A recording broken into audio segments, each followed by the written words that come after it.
UOL Entrevista. Aqui você ouve na íntegra as entrevistas feitas por repórteres do UOL com artistas, políticos, empresários e muita gente interessante.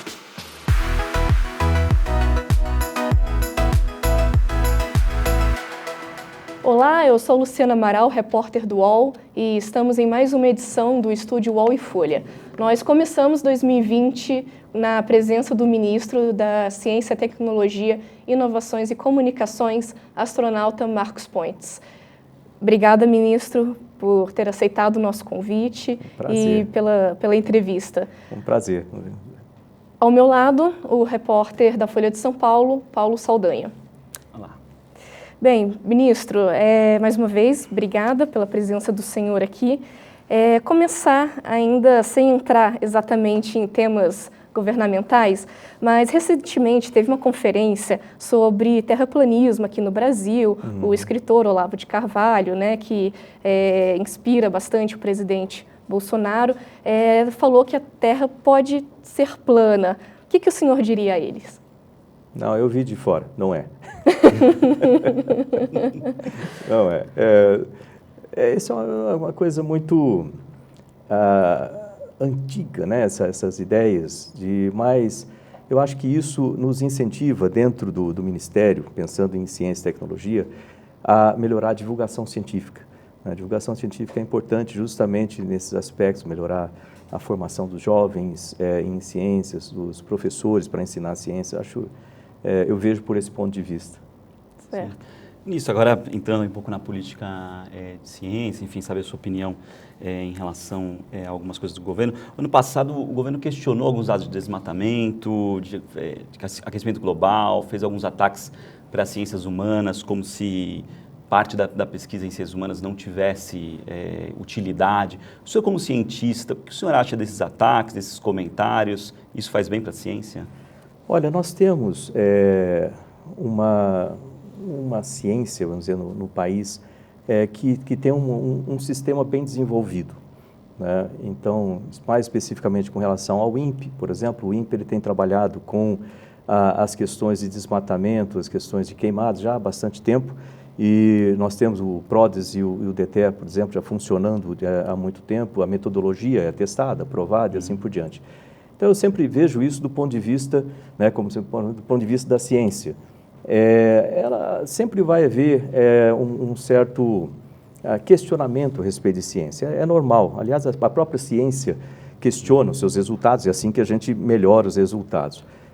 Mas a gente prossegue fazendo o nosso trabalho em ciência e desenvolvendo os nossos sistemas. O INPE, por exemplo, nos planos agora, em 2020, de ampliar a atuação do INPE, né? Você vê que entrou o 4A, o Cibers 4A, um satélite agora para melhorar, inclusive, essa parte de satélites, e provavelmente outros satélites virão, e também o próprio sistema do INPE como um todo, pretende ampliar, sendo um repositório de dados, então, não só dados de desmatamento, queimado, mas também dados da agricultura, dados de terras e outros dados de meteorologia, oceano, tudo isso num repositório que a gente possa utilizar para modelamento, né, modelamento climático e assim por diante, e outros tipos de modelamento. Então, o INPE está sendo ampliado agora bastante. Agora, a gente ainda vê muita fake news, assim, realmente algumas informações que são propositadamente erradas, que são divulgadas por aí, que não tem dono, né? Acaba não tendo dono.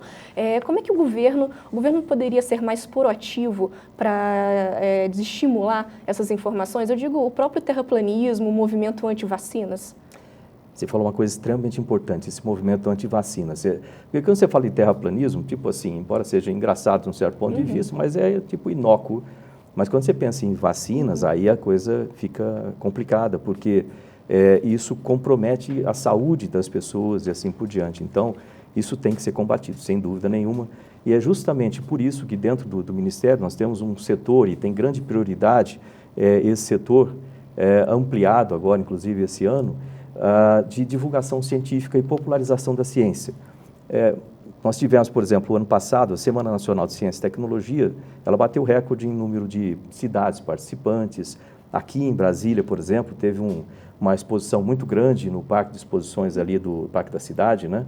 E você vê a recepção do público, no momento que ele chega lá e conhece as unidades de pesquisas, tem contato com o pesquisador, tem contato com resultados de pesquisas, você vê que o interesse é muito grande. E nós tivemos visitação enorme de escolas, e isso precisa ser ampliado. Então, não pode ser só em uma semana. Então, a nossa ideia é fazer vários eventos ao longo do ano, colocar as nossas unidades de pesquisas mais abertas ao público, de forma que o público possa ter acesso às unidades, ter acesso aos pesquisadores, a presença nas escolas, que eu falo muito de educação, porque ciência e tecnologia não existe se não tiver uma educação chegando ali. Então, nós temos um programa chamado Ciência na Escola. O Ciência na Escola, ele leva alunos para dentro das unidades de pesquisas, pesquisadores para fora das unidades de pesquisa e para dentro das escolas, formação de professores de ciências para ensinar ciências. Além disso, nós temos esses eventos, Olimpíadas, várias Olimpíadas que o Ministério apoia, isso tem sido ampliado. A Olimpíada Nacional de Ciências, por exemplo, até o ano passado, o máximo número de alunos que tinham participado era, se não me engano, 250 mil alunos. O ano passado foi 1.900.000 alunos. Então, você vê que já está dando resultado. E é um trabalho que não pode parar. Então, tem que ser feito o tempo todo. E acho que essa é a melhor maneira de a gente combater essas ideias. Quando a pessoa vê alguma coisa, ela consegue distinguir e fala, pô, isso aqui é bobagem, descarta aquilo. Mas parece que o senhor tem um adversário até próprio dentro do governo, né? O governo, no ano passado, o presidente Bolsonaro, o ministro do Meio Ambiente, insistiram de que o desmatamento era menor do que depois se provou ser, com os dados do próprio PRODES, como o senhor citou, e houve uma escolha por não defender o ex-presidente do INPE, Ricardo Galvão, e isso provocou a ira dos ambientalistas, dos cientistas, de ter aí um esforço de desmerecer e desacreditar os dados oficiais, né? O governo não dá sinais trocados aí? Agora o senhor está com... Olha, eu gosto muito de trabalhar olhando o que eu estou fazendo agora e para frente, né? Especificamente com relação a isso, você vê que o PRODES, quando nós anunciamos, o PRODES, eu estava lá junto, e foi anunciado dentro do INPE com o Salles. Então, eu e o Salles dentro do INPE, né, com a presença das pessoas do INPE, do diretor do INPE. Então, você vê que daquele momento lá no meio do ano, com a questão do Galvão e tudo, até aquilo, você vê como mudou essa aproximação. Por quê? Porque nós trabalhamos com números, a gente trabalha com fatos, com relatórios, e foi isso que eu implementei ali dentro do INPE. Falei, não, a gente não entra em discussões, né, a gente entra, a nossa discussão, nosso argumento são números. Mas teve alguma resistência na época em relação a essa divulgação dos dados? Não com relação à divulgação. O que aconteceu foi um problema de comunicação, basicamente. Como geralmente quem trabalha com projetos sabe que um dos principais problemas que existem em projetos é comunicação. Como que um fato é comunicado e como que ele é entendido do outro lado, né? Então, o DTE, por exemplo, trabalha com alertas de desmatamento, não é desmatamento. O PRODES, ele trabalha com desmatamento. Que lá Então, aquilo no início partiu de dados do DTE, né? Que se fosse feito 2 meses antes, ia falar que o Brasil tinha reduzido 40% de desmatamento, que ia ser meio esquisito de falar assim. E aí aquele negócio propagou, e o que aconteceu com o Galvão, né, que eu conversei com ele lá, ele foi ao Ministério, a gente conversou, e nós achamos por bem que ele saísse, porque ele ficou numa situação muito desconfortável no momento em que ele, vamos dizer assim, ele começou aqui está o Ministério, aqui está o INPE, ali está a presidência, começou a ter esse contato, ou essa discussão direta com o presidente, ficou uma situação muito desconfortável para ele. Ele estava errado? Sim, logicamente, ele tinha que falar comigo, e juntos a gente podia falar com o presidente. Então, cumpri, né, o normal, eu não posso ter os meus diretores de institutos passando por cima do Ministério. Então, aquilo ali configurou uma situação desconfortável para ele, para mim. Então, a gente achou melhor vamos deixar isso aqui de lado e trabalhar para frente. E você vê que o resultado disso, nós tivemos essa apresentação do PRODES no INPE, né? O INPE está sendo ampliado nesse sentido de dados. Então, isso aí está no passado e o futuro é muito mais brilhante, eu diria assim. E agora isso vai ser uma iniciativa pessoal do senhor de cuidar melhor desses dados, de mudanças climáticas? Tem alguma parte que o Ministério da Ciência e Tecnologia vai pegar, vai cuidar, ao invés do Ministério do Meio Ambiente? Nós temos um trabalho conjunto, né? o INPE com o IBAMA.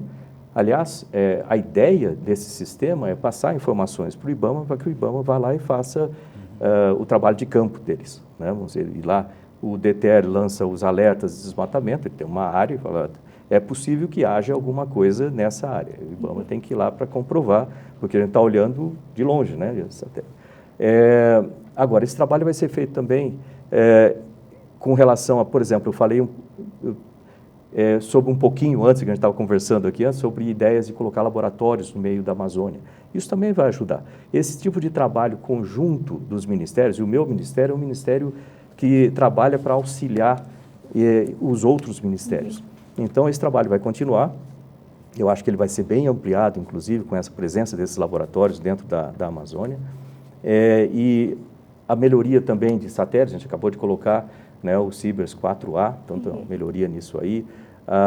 O trabalho conjunto com outros ministérios, como da Agricultura, também. Ontem eu falei com a ministra Tereza Cristina a respeito do Pronater, né, que precisa ter... Eu não sabia que a gente não tinha o nosso mapeamento de solos do Brasil todo feito, né, completo. Então, vamos trabalhar junto para fazer esse mapeamento de solos e com esses dados também da agricultura somados lá no INPE, esse trabalho junto com o IBAMA e etc. Então, você vê que é um conjunto, né, tem que trabalhar junto.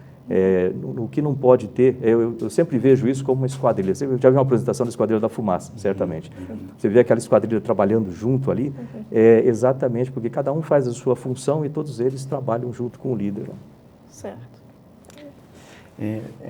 Existe, enfim, uma necessidade de iniciativas de monitorar o impacto das mudanças climáticas e, de certa maneira, há algumas resistências dentro do governo em relação a esse tema, né? O senhor acha que haverá resistências do ponto de vista prático? O Ministério do senhor vai absorver itens da agenda do Ministério do Meio Ambiente, que parece, na figura do ministro Ricardo Salles, ser um pouco... não gosto muito desse tema, assim, há uma certa oposição aí a essa agenda. O que o senhor acha que deve ser aí a agenda do senhor?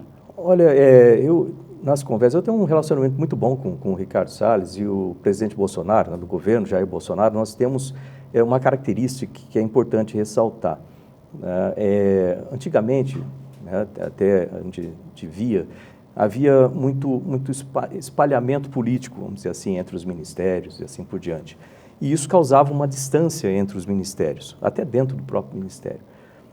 Hoje em dia, a gente não tem nenhuma outra agenda política, por exemplo. Cada um ali, eu acabei de falar da esquadrilha, vou usar o exemplo de novo. Cada um está na sua posição, fazendo a sua função, e a gente trabalha muito coordenado com o líder. Vamos dizer, o presidente Jair Bolsonaro é o líder, a gente trabalha ali, cada um fazendo a sua parte e trabalhando em conjunto. Eu tenho um relacionamento ótimo com o Ricardo Salles, né, e nessa parte de mudanças climáticas, do meu ponto de vista, do ponto de vista do Ministério de Ciência e Tecnologia, o que nós temos que fazer é prover dados, coletar dados, prover os dados, e aí os dados vão ser utilizados pelo Ministério do Meio Ambiente e assim por diante. Mas nós temos que fazer a nossa função. Então, nós temos um sistema antigo que trabalha dentro do Ministério nessa questão de dados climáticos. Como eu falei, isso está sendo ampliado dentro do INPE, com a presença, com o IBAMA junto, né, que também é para juntar todos esses dados. Nós temos Antártica, né, dados coletados sobre meteorologia na Antártica. Por que na Antártica? Na Antártica interfere bastante na meteorologia de todo, né, o continente, especialmente aqui para a gente. Dados de floresta. Agora estamos trabalhando com a Marinha para a criação do Instituto Nacional de Pesquisas Oceânicas, ou seja, nisso nós vamos ter dados também do oceano, que é extremamente importante para esse composto, dados de agricultura, com o Ministério da Agricultura, dados de terra, né, que mais? E todos esses dados, inclusive clima espacial também, o INPE trabalha com isso, meteorologia como um todo, todos esses dados colocados em conjunto, como fosse um Big Data, né, assim, ali no INPE, isso nos permite trabalhar com modelamentos, nós temos um supercomputador e outros computadores, dá para trabalhar em cluster, vamos dizer assim, no Brasil e fora do Brasil, e ali seria o nosso local de fazer modelamento climático e trabalhar junto com outros similares no planeta, Agora vem a visão de astronauta aqui, olhando o planeta como uma grande espaçonave. Repara que eu estou fazendo a forma aqui, né, para não ter dúvida. Não ter dúvida que é redondo. E aí, ou seja, a gente consegue trabalhar em conjunto com essas outras organizações e pensar no clima do planeta como um todo. E o Mas Brasil como garantir, ministro, que esses dados sejam levados em conta nas políticas públicas? Porque há uma impressão de que o governo não está muito preocupado com essas questões.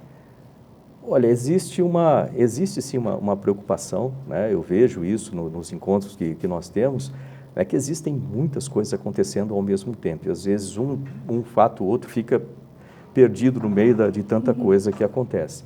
Mas existe essa preocupação e, de novo, aquela questão, na minha posição aqui na Esquadrilha, cuidando da ciência e tecnologia, é minha função, minha obrigação fornecer os dados. Né? E isso a gente vai fazer. Tá. E ao longo do ano passado, o senhor chegou a reclamar da pouca verba para o Ministério. Chegou, inclusive, a comparar o orçamento a um carro de Fórmula 1, só que sem o motor. Ou seja, né, não dá, não funciona. A verba desse ano é de pouco mais de 11 bilhões, 11,7. Né, tudo bem. Eu vou começar a reclamar aqui. Para ser mais preciso, que já é um pouco menor do que no ano passado. Vai ser suficiente? Tem risco de paralisação de bolsa, que nem a gente viu ano passado? Como é que fica também em relação ao CNPq? É isso. Tem várias coisas aí que são importantes.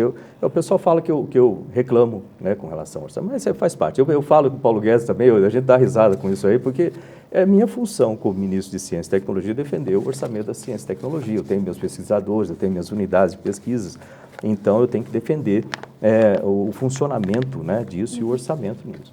O bom é que o presidente Bolsonaro, ele desde antes, na campanha lá, ele falava muito sobre ciência e tecnologia, e não é à toa. Ele foi ver países como Israel, Coreia do Sul, Japão, e ele viu como esses países cresceram graças à ciência e tecnologia. Tanto que ele falava assim, veja o que esses países não têm e veja o que eles são. Veja o Brasil, veja o que nós temos e veja o que nós não somos. E a ciência e tecnologia é o caminho para isso. Então, eu vou me permitir fazer uma propaganda aqui, porque é importante. A ciência e tecnologia é a ponta do desenvolvimento econômico e social desses países. Quando eles entram em crise, o que eles fazem? Investem mais em ciência e tecnologia. E isso que eu falo com o Paulo Guedes, falo com todo mundo ali. Lógico que todos os outros ministérios estão falando também a respeito das suas respectivos problemas de orçamento. E todos nós passamos um aperto em 2019, agora 2020 não vai ser diferente, a gente vai passar um aperto de novo. E aí você tem que criar certas prioridades dentro do Ministério. Quais que vão ser as prioridades? Então, uma delas, do ano passado a gente já deu a dica de como que é. Eu tenho, né, como gestor, eu tenho que cuidar para que os meus braços operacionais, porque senão não faz sentido, o Ministério tem que funcionar. Então, meus braços operacionais, minhas unidades de pesquisas, elas têm que continuar funcionando, né? Então, o que eu fiz? No ano passado, quando a gente teve aquele contingenciamento de 42,27%, o que eu fiz foi transferir esse contingenciamento todo para dentro da própria organização, foi cortar contratos e reduzir tudo que eu podia reduzir dentro da própria organização. Agora, para as unidades de pesquisa, elas não tiveram nenhum contingenciamento, eu não transferi nenhum contingenciamento para elas. Ou seja, foi zero de contingenciamento para as unidades de pesquisa, elas mantiveram um orçamento o ano inteiro normal, que não é um orçamento alto. Aí vai falar, então elas ficaram na boa? Não, o orçamento é baixo, realmente, a gente precisa melhorar esse orçamento. O CNPq, eu já sabia do orçamento anterior, que foi aprovado em 2018, a gente já tinha um déficit de cerca de 330 milhões, porque eu tive que pagar 80 milhões de dezembro, né? Então, o déficit total era 330 milhões. Eu já sabia isso do começo do ano, por isso que eu fiquei o ano inteiro falando sobre isso, todas as oportunidades que eu tinha, falei, olha, temos que complementar essas bolsas do CNPq. Porque, veja bem, eu não posso pegar meus pesquisadores, não sei se alguém de vocês já recebeu bolsa de CNPq ou bolsa de pesquisa, aquilo é único, vamos dizer assim, você não pode ter outra função. Aquilo para dedicação integral, então eu não posso deixar o pesquisador na mão. Então, por isso que aquilo era uma preocupação grande. Eu peguei, olha, a gente vai segurar essas bolsas. A gente segurou, falou, pô, eu não vou, eu tive muitas propostas assim, pô, vai cortando as bolsas, antes, né, proposta de ajuste de gestão, vai cortando, que aí, a chegar lá, você consegue esticar esse dinheiro para o final. Mas e se eu corto a sua bolsa? Como é que faz? Então, o que eu fiz? Eu mantive as bolsas, eu fiz uma aposta de que o Ministério da Economia ia trabalhar com a gente, e ia completar aquilo lá. E aquilo chegou até o finalzinho, você vê que agosto, né? Mês a mês. Pois é, agosto ia acabar em agosto. Aí eu tive que fazer um remanejamento de recurso de fomento do CNPq para poder pagar as bolsas. A gente pagou as bolsas para mais um mês. E aí, finalmente, resolveu a situação, né? E foi até o final do ano não atrasou nem um dia as bolsas, isso é importante ressaltar, e todas elas chegaram até o final. O orçamento é o mesmo, perdão, o orçamento é o mesmo, né? É o mesmo. Então vai faltar dinheiro. Agora, não, aí que para o orçamento aprovado esse ano, a gente tem o orçamento completo das bolsas no mesmo nível do ano passado. Então, a gente consegue cobrir as bolsas sem problema nenhum até o final do ano, né, considerando que a gente não aumente as bolsas, né? Também não tem como aumentar. Eu gostaria de aumentar o valor das bolsas, mas eu não tenho como fazer isso dentro do orçamento que a gente tem. Por outro lado, o nosso recurso de fomento, e é isso que eu tenho reclamado, o pessoal fala, né? Nosso recurso de fomento, ele está mais baixo, está bem mais baixo. Então, eu estou tentando achar maneiras de recompor o fomento, que também é importante, precisa de subsídios para o laboratório, assim por diante. Então, esse é o nosso trabalho aí. Fora isso, né? Já que o orçamento, nós temos também a possibilidade, ou a necessidade de trazer investimento do setor privado. Então, a estratégia é o seguinte, é usar os nossos recursos públicos para fomentar a pesquisa básica e as estruturas básicas de funcionamento e a parte toda de pesquisa aplicada, etc., a gente está, através de um sistema que nós montamos, né, você vê que o Ministério ele é diferente atualmente em termos de estrutura. Nós temos Secretaria de Empreendedorismo e Inovação, Secretaria de Pesquisas, de Tecnologias Aplicadas, justamente para trazer investimento privado e fazer essa aplicação direta da ciência. E os royalties do petróleo, do pré-sal, podem entrar nessa equação? Tem previsão de parte dos royalties bancarem a ciência? Nós estamos, não só isso, nós estamos tentando várias outros métodos. Eu criei, tem uma secretaria chamada Secretaria de Planejamento dentro do Ministério, que a função é fazer a coordenação de todas as outras, para que todas as outras funcionem de forma adequada e sincronizada, alinhada. E ali dentro nós temos um departamento de fundos. O que significa isso? É um grupo de pessoas extremamente capazes, profissionais, pensando o tempo todo em como trazer financiamentos para os projetos. Você vê que o Ministério, o ano passado, foi o primeiro que conseguiu implementar a questão de fundos de endowment, né, que existia, né, a MP 851, mas ninguém tinha conseguido implementar de uma maneira sólida. Então, nós conseguimos implementar isso, que pode ter a entrada de recursos de pessoa física, pessoa jurídica, ajudando, e fundo de endowment, você sabe, a gente pode utilizar, você não usa o principal, você usa o rendimento daquilo. Isso é a longo prazo, né, ministro? Para agora não seria... mas precisa ser implementado, entendeu? Por isso que no Ministério a gente usou muito tempo fazendo um planejamento inteiro, uma estratégia completa, para que nós tenhamos ações de curto, médio e longo prazo que possam, vamos dizer assim, melhorar o sistema de ciência e tecnologia do país como um todo. E os fundos fazem parte disso. Então, a gente está olhando fundos junto com a ANP também, que eles têm essa possibilidade, fundos internacionais para projetos específicos, entendeu? Trabalhando com as unidades também, para ver onde que a gente pode, especificamente para alguns projetos, melhorando a qualidade do gerenciamento de projetos. Essa é uma coisa interessante. Você pensa, o Ministério de Ciência e Tecnologia deve ter um setor de gerenciamento de projetos 100%. Não tínhamos.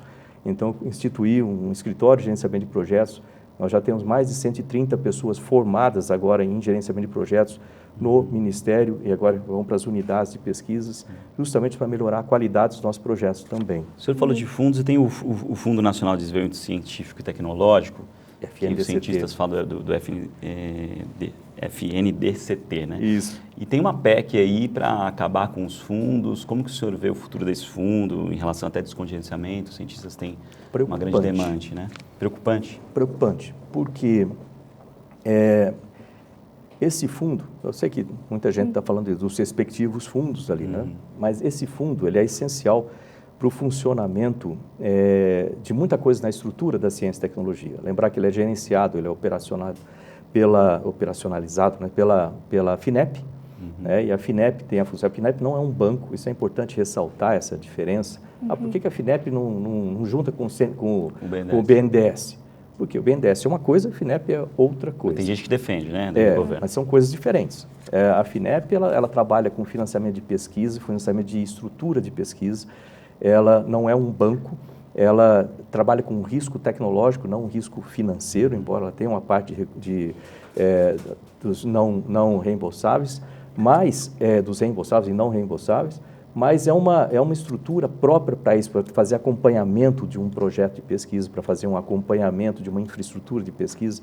Para quem conhece, e isso eu digo assim, para quem defende essa ideia de juntar, precisa dar uma passadinha nas universidades, nos institutos de pesquisa militares e civis no país, você vai ver quanta coisa lá financiado pela FINEP, né, as nossas estruturas. Então, é importantíssimo o funcionamento da FINEP e ela depende, né, de captar recursos do FNDCT. Então, inclusive, nessa semana, eu marquei uma reunião para a gente tratar a respeito disso, o que nós vamos fazer em termos de estratégia para tratar essa questão dessa PEC.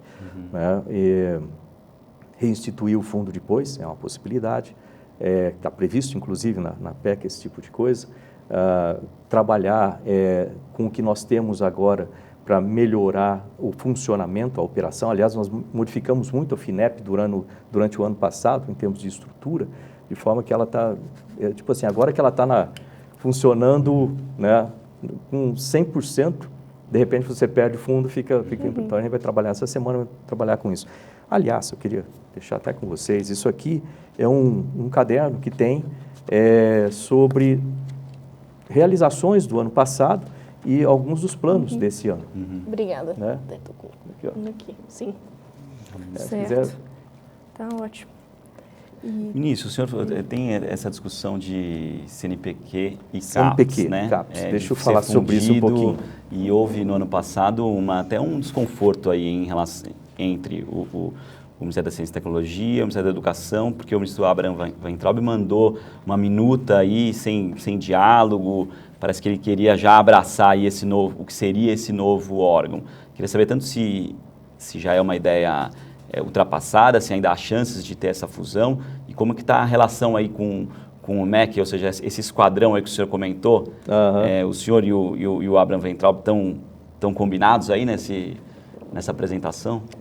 Olha só, inclusive só complementar a informação sobre aquele livro que eu te passei, para quem quiser, que estiver nos ouvindo aí, quiser ter isso aí, nós temos em PDF também no site do Ministério, mctic.gov.br, você entra lá, você pode fazer o download disso aí, dá para saber tudo que o Ministério fez e alguns dos planos agora para 2020. Muito bom. Mas sobre o CNPq e CAPES, né, isso aí é normal haver, aliás, se todo mundo tivesse exatamente as mesmas ideias numa equipe, a equipe não seria muito eficiente, né, porque tem que haver essa discussão. Eu gosto você tem que ter ideias diferentes para discutir e achar as melhores soluções.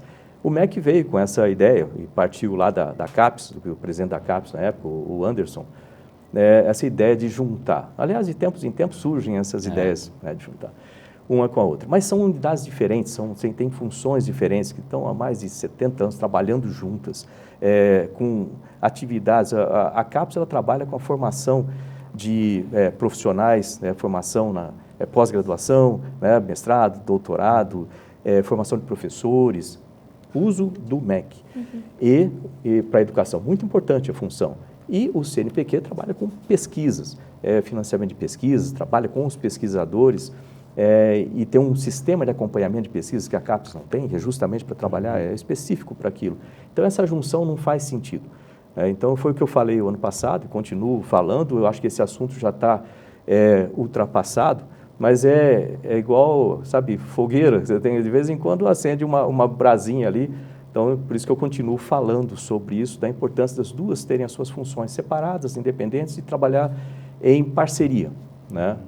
Isso é importante ressaltar. E, junto comigo, se você olhar, eu pode perguntar para qualquer um da comunidade científica, da própria comunidade acadêmica, que conhece bem o sistema, eles vão falar sobre isso. E no Ministério da Economia já está combinado com eles? Eles já acham que...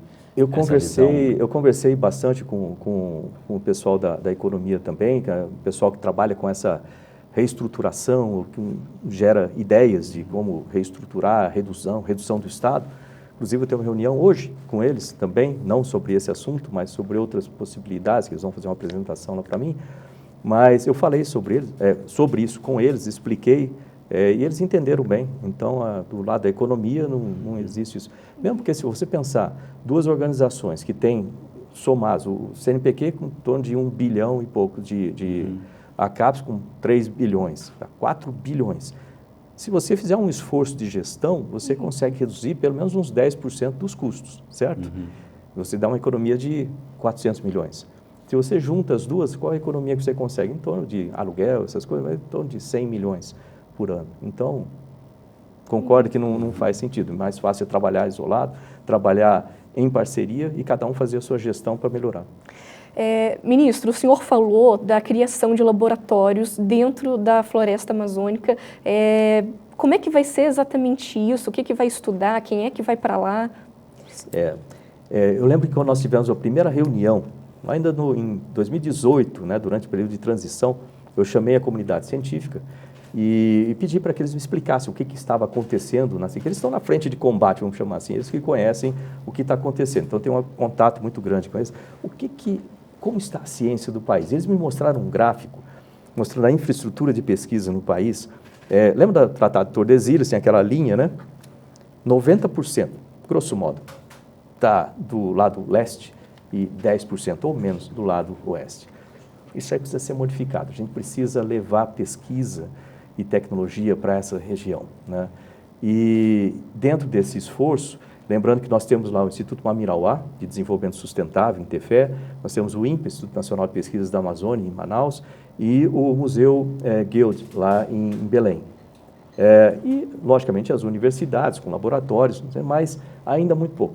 Então, eu falei, como é que a gente consegue utilizar o conhecimento das pessoas a respeito da biodiversidade, a respeito do que existe naquele bioma, vamos dizer assim, e que isso pode ser utilizado para melhorar, lembra, desenvolvimento sustentável, melhorar o desenvolvimento econômico e social da região, e isso também ajudar na preservação ambiental, pensar em desenvolvimento sustentável.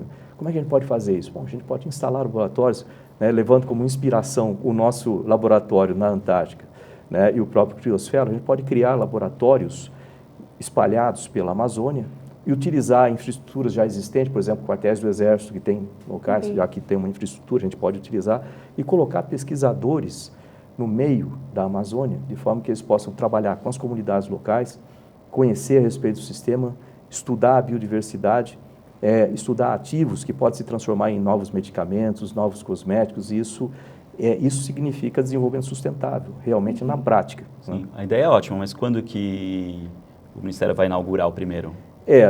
O projeto já tem até um nome bonito sendo desenhado ali. Qual que é? Não, eu vou esperar porque não está certo, mas eu já conversei com o Exército, conversei com o Ministério da Defesa em se utilizar isso. A gente deve começar com uns 2 laboratórios, a gente está escolhendo quais seriam os locais e ver qual equipamento mínimo que a gente coloca. Se a gente tiver que construir uma estrutura, seria uma estrutura com 2 containers, né, e um meio coberto também, equipados com para a pessoa morar, para os pesquisadores ficarem uns 4 meses, 3 meses, então tem a estrutura de moradia de um lado, laboratório do outro, tem que ver isso que eles estão determinando, o que vai ficar aqui dentro desse laboratório. Isso deve ser equipado com drones também, o sistema de conexão na internet e assim por diante. Então, a ideia é que esse ano, pelo menos no meu planejamento, que esse ano a gente tenha pelo menos 1 ou 2 pilotos funcionando, que aí a gente ajusta, né, e aí espalha. Primeiro você ajusta no piloto e depois espalha. Isso é um negócio muito bacana. Certo. Agora, mudando um pouco de assunto, o acordo de salvaguarda tecnológica já foi assinado, né, entre o Brasil e os Estados Unidos, já foi aprovado no Congresso e já está pronto, né? E agora, quais são os próximos passos lá no centro de lançamento de Alcântara? Ainda tem aquela ideia de se criar uma estatal para gerir a alocação de materiais, de foguetes, enfim? Existe essa ideia. Acho que eles olharam minha agenda essa semana, que essa é outra reunião que eu tenho essa semana. Mas existe... O nome dela é... Alada. Alada, né? Alada. Isso. existe essa ideia. O que acontece? Esse projeto ele é dividido em 3 partes.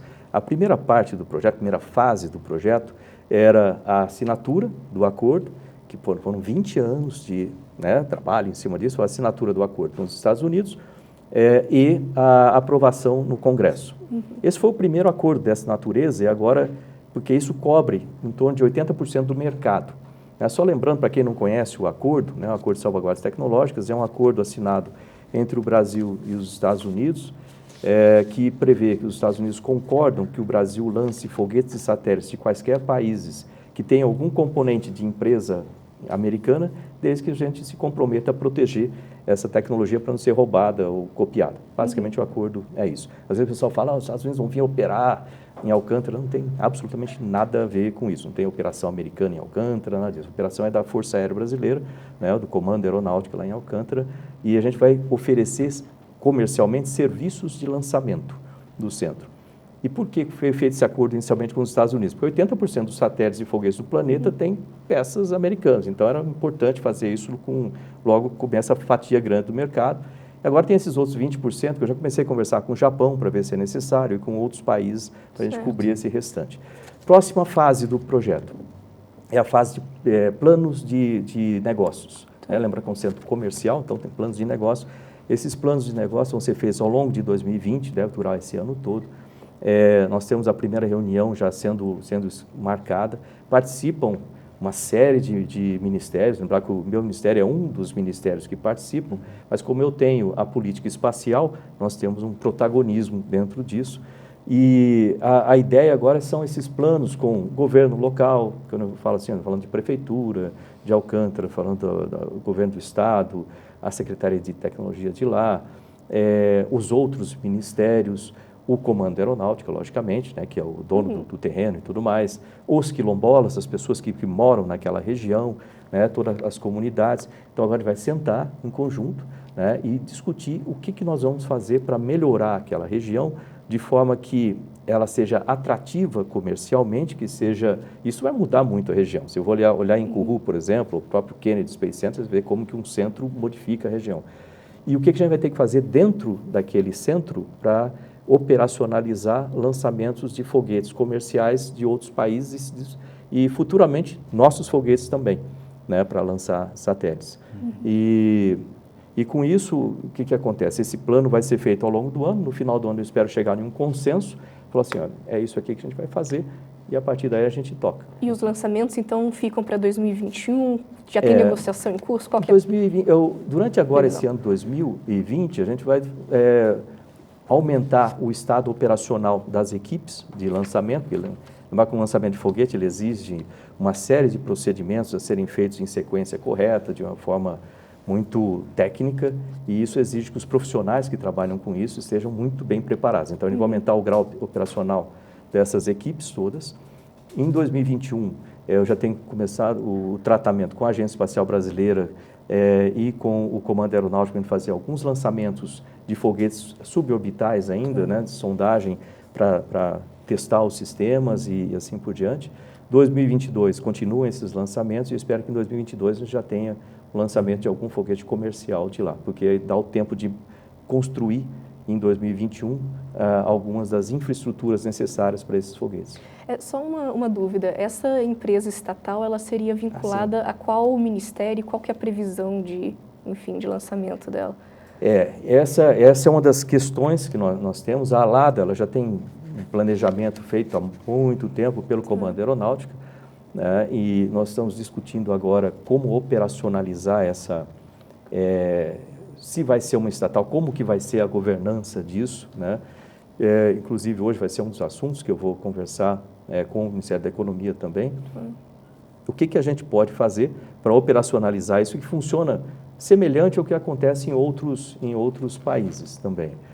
Você tem toda uma infraestrutura ali a ser gerenciada e toda uma parte comercial. Lembrar que é um centro comercial também, então toda essa parte comercial, como que vai ser feito isso. Então, é o primeiro item da nossa discussão sobre a ALADA, como que ela vai funcionar e assim por diante. E outras opções, que caso não consigamos fazer a lado, o que a gente vai fazer? Então, não sei, a gente vai ter que achar eu sempre gosto de trabalhar com backup, né? Então, qual é o backup disso aí? Mas eu acho que vai dar certo com a LADA, ela já tem sido pensada há muito tempo pelo Comando Aeronáutico, acho que funciona. Ministro, o governo brasileiro tem dado várias demonstrações de alinhamento com o governo americano e que há críticas de que muitas vezes resvala ali numa certa subserviência, né? E tem uma crítica constante ao Alcântara de que esse acordo colocaria em segundo plano aí os interesses da ciência brasileira, imporia áreas restritas para os brasileiros na base. Qual que é a real influência dos Estados Unidos na base? Qual é o poder de decisão do Brasil em outros itens? Bom, a influência dos Estados Unidos na base é zero. Eles não têm nenhuma influência lá, assim como nenhum outro país, né? Ali é gerenciado pelo Comando Aeronáutica, que cuida de toda a segurança, toda a infraestrutura, toda a operação, e isso em parceria com o Ministério de Ciência e Tecnologia, o meu, porque eu tenho a agência espacial, a gente faz a política espacial. Vindo essa empresa, a LADA, por exemplo, ela vai gerenciar esse sistema todo, então o sistema é todo gerenciado pelo Brasil, né? Os Estados Unidos, o Japão, os outros países, eles são clientes, né? O que acontece? Se uma empresa americana, vamos supor, ela tenha o que vai... talvez seja um pouco improvável. Vamos supor que uma empresa americana tem um satélite que queira lançar daqui, ela pode contratar os serviços do centro para fazer esse lançamento, e esse satélite pode estar sendo levado para um foguete japonês, da Mitsubishi, né, da empresa. Lembrar que é comercial, então são empresas comerciais trabalhando ali. Então isso pode acontecer, né? E essas áreas restritas, elas são previstas em todos esses centros da seguinte forma: imagina que você investiu, não sei lá, uns 500 milhões para desenvolver a tecnologia embarcada num satélite comercial. Ela, a dona do foguete comercial, investiu não sei quanto para fazer aquele foguete comercial. Você não quer que a sua tecnologia seja roubada e ela também não. Então, você tem que ter áreas restritas onde tenham acesso as pessoas que como Brasil, que coordeno aquilo, credenciar. Você vai mandar uma lista dos seus técnicos, ela vai mandar uma lista dos técnicos, eu vou olhar aquilo, eu dou a palavra final em aceitar ou não aquilo lá, né? E se eu tiver alguém do seu nome e fala assim, pô, esse daqui eu não quero, troca esse cara. Eu tenho direito de fazer isso, é meu centro. A partir como o Brasil faz, quando vai lançar um satélite nosso em outro lugar, a gente tem que submeter a isso também. E aí eu vou registrar aquelas pessoas, só essas pessoas, mais as pessoas do centro, vão ter acesso àquela área restrita para montagem do foguete. É igual um box de Fórmula 1. Você tem lá um box da Ferrari, né? Está no Brasil, operando dentro de Interlagos, a gente não vendeu aquela parte para a Itália ou para ninguém, continua sob domínio do Brasil, mas tem lá os engenheiros italianos e mais algum pessoal da organização do Brasil que tem acesso àquela área restrita, e uma vez que passou a corrida, aquilo passou normal. E assim entra outras empresas. Vai ser exatamente o que acontece no centro lá. Certo. E a base de Alcântara, essa discussão já vem há algum tempo, porque ela foi construída ao redor, perto de uma comunidade, várias comunidades, na verdade, quilombolas, né, lá no Maranhão. E o senhor já disse no ano passado que, num primeiro momento, ninguém vai ser desapropriado, ninguém vai ter que sair de casa. Mas deu a entender que, num segundo momento, sim, isso poderia acontecer e, inclusive, em documentos obtidos pela Folha, a gente percebe que essa questão continua em discussão. Como é que vai ser exatamente? Qual que é a probabilidade da retirada dos moradores locais, quilombolas? Você falou uma frase importante, essa questão continua em discussão e assim que tem que ser. E vai ser discutida, né, sempre com os moradores de lá. O que acontece? Aquele terreno de tudo aquilo lá é do Comando Aeronáutica, né? E existem algumas agrovilas que, quando foi feita a primeira instalação, alguns moradores de lá foram deslocados para essas agrovilas. Nós pretendemos agora, nesse planejamento desse ano, eu vou falar o que eu tenho na cabeça aqui, que eu vou propor no conjunto, né, dos outros ministérios, e o Comando Aeronáutica também, que nós temos lá a cidade de Alcântara. Eu não sei se você já visitou ali, mas é uma cidade histórica, tem muitas coisas bacanas, assim, do ponto de vista histórico, cultural, tradicional. Eu não vejo, eu não gostaria de ver Você imagina, tem aquela história, de repente você destrói um pedaço daquilo lá e constrói um hotel moderno no meio daquilo lá. Não faz sentido, não bate, sabe assim? Então, do meu ponto de vista, aquilo tem que ser preservado, a cidade, ficar mais ou menos como Paraty, sabe? Uma coisa histórica, que você pode ter, sim, restaurantes, barzinhos, mas não modificar aquilo, né, como estrutura. Aí cria-se uma região nova, um distrito, vamos dizer, moderno, onde aí sim você tem prédios, tem coisas modernas e etc., feito lá, para atender a necessidade de infraestrutura para o centro. Imagina, tem equipes de vários países vindo trabalhar ali, eles têm que ter local para ficar e tudo mais. E isso vai ter escolas, a gente tem que melhorar a formação de profissionais no local, formar empresas do local para poder participar, porque não faz sentido você ter um centro que não tenha a participação da comunidade local em termos de vamos trabalhar nesse centro. Aquilo está ali, é como se fosse uma joia para aquele pessoal usar. Durante muito tempo ficou aquele negócio incrustado ali, sem utilização, vamos dizer assim, em termos da comunidade. E aquilo precisa ser utilizado para o bem-estar de todo mundo. Bem-estar do programa espacial também, né, mas para o bem-estar daquilo. Veja em Curu, por exemplo, a renda per capita é altíssima lá por causa do centro. É isso que a gente pretende fazer ali. O restante do pessoal que está numa área que existe lá, dentro dessa área também, vai ter a possibilidade de falar, vai ter a possibilidade de participar, tudo. E eu tenho certeza que eu gosto muito de diálogo, eu gosto muito de falar, de conversar com as pessoas. Não adianta eu falar assim, vamos fazer desse jeito que não... Então, o que eu falei, no início a gente pode operar, sim, com aquela área que a gente tem, dá para se pôr 6 plataformas de lançamento lá, então dá para operar com aquela área.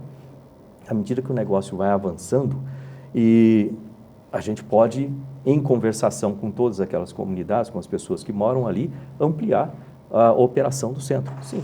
Mas aí eles vão participar, e na verdade eu acho que eles vão querer que isso seja feito, afinal de contas eles estão tendo vantagem. O governo está disposto a respeitar a vontade dessa população tradicional?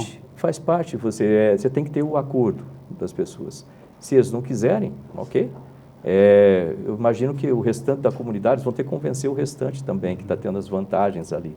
Então, não é uma pessoa que não quer, é uma votação, né? Eu imagino que tem que consultar todo mundo ali de Alcântara, etc. Então, eu acho essa possibilidade eu acho muito, muito difícil. Sim. Ministro, como que está a previsão de implementação do 5G no Brasil? Há uma série de percalços, questão de infraestrutura de antenas, ou até questão política. Como que está a previsão alguma coisa avançou? Como que o senhor tem de novidade aí? Isso, o projeto tem avançado, né? É uma coisa que tem que ser feita de novo, né? O Ministério de Ciência e Tecnologia, a gente trabalha muito regrado, assim, né? De uma forma muito sólida. Então, o que acontece? Para a implementação de uma nova tecnologia nesse sentido no país, você precisa ter uma infraestrutura preparada. Essa infraestrutura preparada, a gente está falando em relação à fibra ótica, por exemplo, a questão de infraestrutura de fibra ótica, a questão regulamentar também, né? Então, nós temos ali, nessas próximas semanas, agora vai sair um decreto nosso, do Ministério, que faz vamos dizer assim, a regulamentação do que vai ser feito. Quem vai fazer o quê, quando, aonde, de que forma. A Anatel vai fazer o quê, assim por diante. Uma participação muito grande da Anatel, né? E o 5G, nós estamos, então, trabalhando em conjunto dentro dessa estratégia. Com o Conecta Brasil, o MCTIC Conecta Brasil, é um programa que, inclusive, tem nesse livro e tem nesse outro também. Depois eu deixo com vocês esse daqui, que fala o que é esse Conecta Brasil? É ampliar a infraestrutura de fibra ótica no país todo.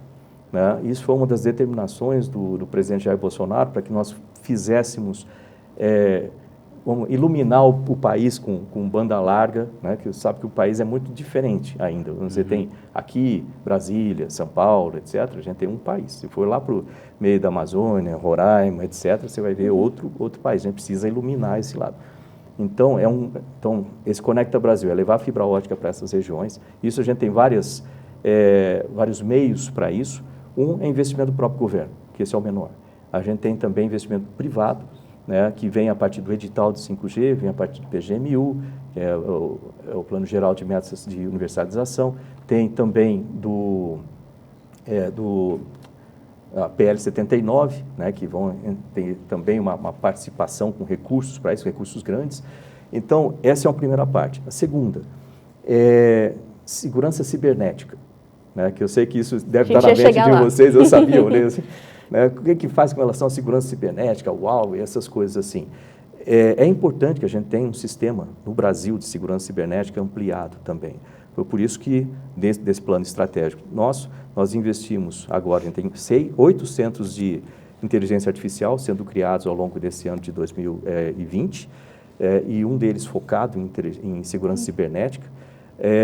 Além disso, a própria conversa com as empresas para a instalação de laboratórios de segurança cibernética no Brasil, a conversa com as prefeituras para a instalação de antenas, que o 5G vai exigir uma quantidade grande de antenas, são pequenas, mas são um número grande. E a regulamentação é da prefeitura, né, municipal. A regulamentação da prefeitura, tem a lei de passagem, então tudo isso tem que ser conversado com as prefeituras. A questão lembra do Internet para Todos, né? Que também faz parte desse pacote para a gente conseguir levar a infraestrutura de internet para dentro das cidades. Também estão trabalhando com o CONFAS para ajustar o que não foi, entre aspas, combinado com os russos, questão do ICMS, a gente precisa ajustar isso antes. Então, tudo isso tem sido feito. Internet das Coisas, lançamos o decreto de Internet das Coisas com 4 câmaras, né? Às vezes eu falo câmara, o pessoal fala, o que é isso? São grupos, né, de trabalho na área de agricultura 4.0, indústria 4.0, saúde 4.0 e cidades inteligentes 4.0. Quando que o senhor vê esse processo terminado, assim, implementado de fato? A gente realmente usando o 5G nos celulares. O que está segurando agora? Eu queria fazer, eu e a Anatel, né, nós queríamos fazer o leilão em março agora. Esse era o plano inicial, no começo do ano passado. O que segurou? Por que a gente teve que segurar esse leilão, o edital? Porque existem 4 frequências básicas em torno das quais vai ser feito o leilão para as empresas poderem utilizar. Uma delas é em 700 MHz, que essa é mais para a área rural. Você pode distanciar mais as antenas, mas tem um tempo de latência um pouco maior, né? O tempo de latência, vamos dizer assim, um tempo que demora em você mandar um comando e receber a telemetria de volta. Você tem a outra frequência, 2.4 GB, não tem problema, já essas duas estão limpas. 3.5 GB, essa é a frequência básica, vamos dizer assim, de 5G no planeta todo, quase. E nessa daí a gente tem um probleminha, vou citar daqui a pouco, e 26 GB, que é para dentro de indústria, que tem um tempo de latência muito pequenininho, etc. O que segurou? Porque em 3.5 a gente viu que poderia haver, existe a possibilidade de haver interferência com antenas parabólicas para televisão. Eu falei, peraí, vamos segurar esse negócio até que a gente estabeleça aqui pelo menos uma estratégia para mitigação do problema, caso ele venha a aparecer, né? E aí a gente lança. Então, a gente fez com a Anatel e o CPQD, fizeram um estudo inicial, não foi muito conclusivo, pelo menos eu não achei, tipo assim, né, firme. Então, eu pedi para reestudar isso aí e, ao mesmo tempo, lembrar que a implementação não vai ser feita, assim, no país inteiro de uma vez. Então, como vai ser feito por etapa, a gente vai fazendo, testando, mas eu tenho que, no mínimo, ter uma estratégia de mitigação. Caso aconteça uma interferência, o que a gente vai fazer? Então, a gente tem 2 possibilidades. Uma é colocar filtros nas antenas, né? Essa é uma possibilidade, vamos dizer, mais dentro dos nossos recursos, ou mudar isso aí para a banda KU. Mas não daria para fazer o leilão e depois resolver essas questões, enfim?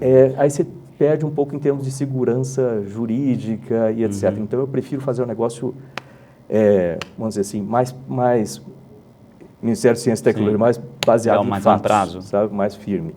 Então, por isso que eu pedi para segurar um pouco, para a gente trabalhar com isso, dando mais segurança para as empresas também. E há um prazo? A ideia é que até o final desse ano a gente faça o leilão, pelo menos essa é a minha estimativa em termos de leilão, né, de se tem edital e leilão. Talvez, né, a Anatel já fala, acho que vai ficar para 2021 o leilão, a gente está discutindo isso ainda. Então, eu imagino que final de 2021, ou começo de 2022, a gente comece a ter a implementação de algum piloto disso aqui. Demora, mas eu prefiro, de novo, eu lembro no Senai, meus professores ensinavam assim, meça 10 vezes e faça uma vez só, sabe? Eu prefiro fazer uma coisa bem pensada em dados do que tentar e depois dar errado. Ministro, a gente tem que ir encaminhando para o final, mas só 2 questões, bem rapidamente mesmo. Primeiro, privatização dos Correios. Ontem o presidente Bolsonaro afirmou que, se pudesse, ele privatizaria os Correios hoje mesmo. Como é que deve ficar a situação para esse ano? Tem essa intenção mesmo de privatizar? Nós temos 3 empresas no Ministério, né? Tem os Correios, tem a Ceitec, né? Para quem não conhece a Ceitec, é que ela faz chips, né? Então, o pessoal fala muito de chip do boi, mas serve para muita coisa, serve para cartão de crédito, serve para os Correios, inclusive, quando você bota chips em um monte de pacotes, milhares passam por um portal e mede quantos que passaram e quais passaram com precisão. E nós temos a Telebrás também. Então, essas 3 empresas foram para o PPI. O que significa isso? O PPI é coordenado pela Casa Civil, né, e trabalha em conjunto com o Ministério da Economia, com o Plano Nacional de Desestatização, e é para que seja feito um processo de uma forma estudada. Não fazer... Os Correios não são a quitanda da esquina com 2 funcionários, né? Senão é uma coisa bem maior, tem que ser estudado. Então, o PPI é justamente para isso, para que sejam feitos estudos a respeito de cada uma dessas empresas. Esses estudos vão determinar melhorias na gestão de cada uma delas. Além disso, alternativas de ou desestatização, ou parcial desestatização, ou separação. Então, ou fechar alguma parte. Então, o que vai ser feito? E nós vamos atender esses estudos. São feitos por profissionais especializados. Então, os Correios estão lá, junto com essas outras 2 empresas, aguardando os resultados agora. Só lembrando uma coisa, os Correios, em 2019, né, tem tido um gerenciamento muito bom do general Floriano ali. Em 2019, era previsto que tivesse um déficit, vamos dizer assim. E ela teve um rendimento, foi o contrário, teve lucro, né? Não foi enorme, a se considerar todo o valor movimentado, mas já mostra o efeito que você tem dentro de um gerenciamento, né? Melhor dentro de uma organização como essa. Aliás, deixa isso aqui. Isso aqui ele mostra uma revista que nós temos no MCT, que mostra todas as nossas unidades, né? Inclusive os Correios estão aqui, e sai a cada 3 meses e também sai em PDF lá no site. Para finalizar, ministro, em relação na próxima terça tem a inauguração da nova base na Antártica, né? Após anos aí de reforma, ter sido destruída por um incêndio. O que esperar aí dessa base? Quanto que os pesquisadores voltam para lá para começar, enfim, Olha, resultados? Eu estou muito animado. O que dá para notar, eu gosto de ciência e tecnologia. Aqui não é à toa, né? Que é um negócio que tem que gostar do que faz. E essa é uma base muito interessante, porque leva o Brasil em condições, igual quando se fala de estação espacial, que é um laboratório em condições muito especiais, né, no espaço. Ali você tem um laboratório também em condições muito especiais. Um esforço muito grande feito pela Marinha do Brasil, a gente tem que reconhecer isso, que a Marinha do Brasil fez um trabalho magnífico. Inclusive saiu há pouco tempo falando da arquitetura e como que foi feito esse novo centro, que o planeta aplaude aquela arquitetura que foi feita, né, naquele novo centro. E o Ministério de Ciência e Tecnologia trabalha com a parte de pesquisas de lá. Então, nós equipamos o laboratório, também equipamos as conexões, né, com 4G, então a conexão do centro com o restante do planeta. E eu vou lá, eu nunca fui, né, a Alcântara, nunca fui à Antártica. Aliás, Alcântara foi o primeiro ministro que foi falar com as comunidades quilombolas, é bom lembrar isso. Mas o centro lá né, a Comandante Ferraz, né, o nosso laboratório, eu tenho uma expectativa muito grande. Ali são para pesquisas em termos de biologia, o próprio clima. Nós temos, além da Comandante Ferraz, tem o Criosfera 1, que é uma base, um setor destacado, fica na latitude 89, que coleta dados e serve de apoio aos pesquisadores também. Eu estou usando essas ideias para criar laboratórios na Amazônia, que deve vir aí outro projeto nosso. E eu tenho uma expectativa muito grande que isso vai trazer ao Brasil ganhos de conhecimento, lembrando que a missão do Ministério é produzir conhecimento, produzir riquezas para o país, né, através de novos projetos, novas empresas, novos serviços de ciência e tecnologia, e contribuir com a qualidade de vida das pessoas. Então, esse centro vai continuar bastante, são 17 pesquisas acontecendo lá, 17 áreas de pesquisas acontecendo lá, e eu tenho uma ótima expectativa. O Ministério, dentro das nossas possibilidades, nós vamos, sem dúvida nenhuma, apoiar aquelas pesquisas. Falo assim, recurso, de novo, um pouquinho só sobre isso. eu falei em termos da necessidade que nós temos de melhorar os recursos, né, de ciência e tecnologia no país. A parte pública aplicada em pesquisas básicas e tem que vir investimento privado. Isso aqui, lei do bem. Isso aqui a gente precisa fazer um pouco de propaganda, porque esse é um guia prático de aplicação da lei do bem. Muitas empresas poderiam participar e elas não estão participando porque elas não conhecem a lei do bem. E isso vai nos dar, para as empresas é bom, porque elas podem fazer desenvolvimentos de tecnologia para os seus produtos, uma série de coisas, e para o país como um todo, para o desenvolvimento de tecnologia também, ciência também é essencial. Então, esse é um guia prático também, está à disposição no site lá do Ministério para as empresas participarem. Muito bem. Legal. Então, Ministro, agradeço a presença do senhor. Infelizmente, nosso tempo acabou. E gostaria de agradecer muito pela presença e pela entrevista, viu? Olha, eu que agradeço aí por essa possibilidade de divulgar ciência e tecnologia. Eu acho que uma das coisas, como eu falei no comecinho, a gente precisa divulgar ciência e tecnologia no país. Né? O presidente Bolsonaro, ele tem nos dado o apoio dentro das possibilidades econômicas do país. Eu tenho certeza que o retorno desse investimento vai trazer cada vez mais investimentos para a ciência e tecnologia, mas a gente precisa divulgar isso. Então, obrigado. Aliás, para o pessoal que estiver assistindo, entre nas redes também do Ministério de Ciência e Tecnologia, Inovações e Comunicações, né, no site mcetic.gov.br, lá tem as redes. Perfeito. Tá Participe. ótimo. Muito obrigada. Muito obrigada a todos e até a próxima edição do Estúdio UOL Folha. O UOL Entrevista tem edição de áudio de Amer Menegassi e coordenação de Diogo Pinheiro.